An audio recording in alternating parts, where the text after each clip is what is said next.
BJP ने 1984 के लोकसभा चुनाव में बड़ी मुश्किल से 2 सीटें हासिल की और 30 सालों के भीतर ही 2014 में 282 सीट और 2019 में 303 सीट जीतने में कामयाब रही। जीतने में माहिर हो चुकी बीजेपी आज अपना स्थापना दिवस मना रही है। 6 अप्रैल 1980 को दिल्ली के फिरोज शाह कोटला मैदान में एक नए राजनीतिक दल की घोषणा हुई।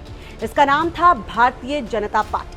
आज इस ऐतिहासिक घटना को 42 साल पूरे हुए। इस वीडियो में हम आपके लिए लेकर आए हैं बीजेपी से जुड़ी वो अनसुनी कहानियां जो शायद आपने नहीं सुनी हो। तो चलिए, ये कहानी उस पार्टी की कहानी है जिसने हिंदुत्व की विचारधारा से शुरुआत की, जिसने राम मंदिर आंदोलन की सीढ़ी से अपनी मंजिल हासिल की और फिर सेक्युलर छवि वाले वाजपेयी को अपना चेहरा बना डाला।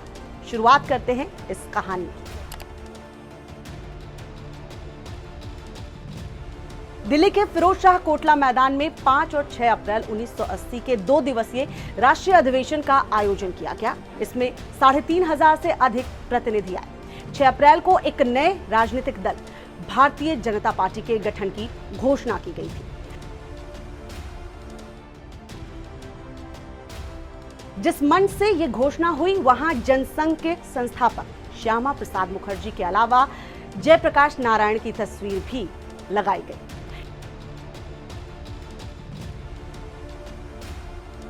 इस अधिवेशन में अटल बिहारी वाजपेयी को इसका पहला अध्यक्ष चुना गया। नई पार्टी बनाना और उसे अलग पहचान देना कोई आसान काम नहीं होता। पार्टी के बहुत से नेता चाहते थे कि पार्टी का नाम भारतीय जनसंघ ही रखा जाए, लेकिन अटल बिहारी वाजपेयी ने पार्टी का नाम भारतीय जनता पार्टी रखने का प्रस्ताव दिया, जिसे ज्यादातर कार्यकर्ताओं ने मान भी लिया।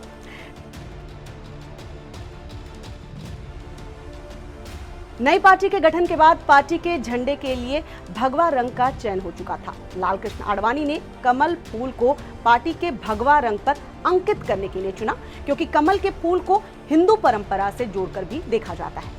पहले भारतीय जनसंघ का चुनाव चिन्ह दीपक हुआ करता था।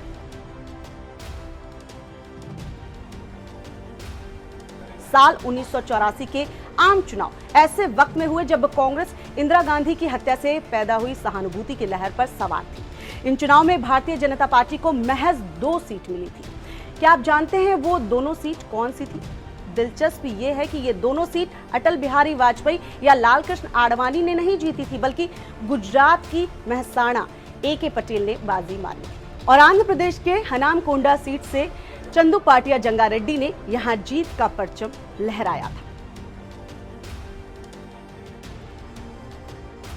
बीजेपी के गठन के बाद पहली बार हुए 1984 के चुनाव में बीजेपी को 7.7% वोट मिले और सिर्फ 2 ही सीट मिली। लेकिन बहुत कम लोग जानते हैं कि इस चुनाव में बीजेपी करीब 100 सीटों पर दूसरे नंबर पर बनी रही। फिर 1989 में उसके वोट में 3.6% का इजाफा हुआ, लेकिन सीटें 2 से बढ़कर 85 पर पहुंच गई।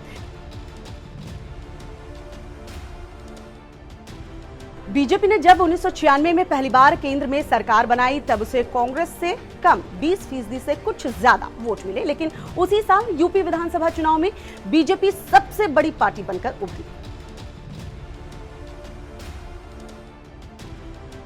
पूर्व प्रधानमंत्री अटल बिहारी वाजपेयी 3 बार देश के प्रधानमंत्री रह चुके हैं। अटल बिहारी वाजपेयी ने पहली बार 16 मई 1996 को प्रधानमंत्री पद की शपथ ली थी। उनकी सरकार सिर्फ 13 दिनों में गिर गई। वो 1998 में दूसरी बार देश के पीएम बने। 13 महीने बाद अटल सरकार ने संसद में विश्वास मत पेश किया, जिसमें वाजपेयी को 1 वोट से हार का सामना करना पड़ा।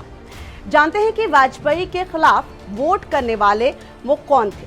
वो थे ओडिशा के कोरापुट से सांसद गिरधार गमांग, जिन्होंने 2 महीने पहले मुख्यमंत्री पद की शपथ ली थी। नियम के अनुसार मुख्यमंत्री बनने के 6 महीने के भीतर सदन से इस्तीफा देना होता है। गमांग ने भी बीजेपी सरकार के खिलाफ विश्वास प्रस्ताव के विरोध में वोट कर दिया। वाजपेयी सरकार के पक्ष में 269 और विरोध में 270 वोट पड़े। महज 1 वोट से 13 महीने पुरानी वाजपेयी सरकार गिर गई।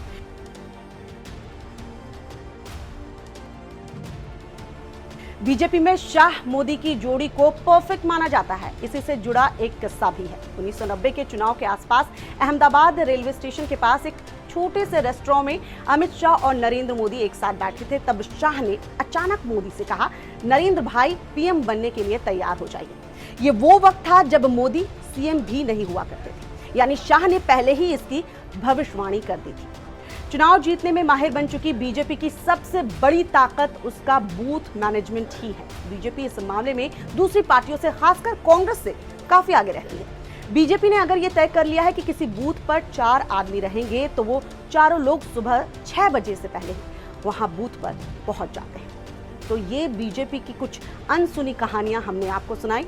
इस वीडियो को लाइक और शेयर करें और इस तरह के तमाम वीडियोस के लिए आप देखते रहिए टाइम्स नाउ नवभारत का डिजिटल प्लेटफॉर्म। खबरों के पीछे की खबर को दिखाते हैं हम, आपकी आवाज को मुद्दा बनाते हैं।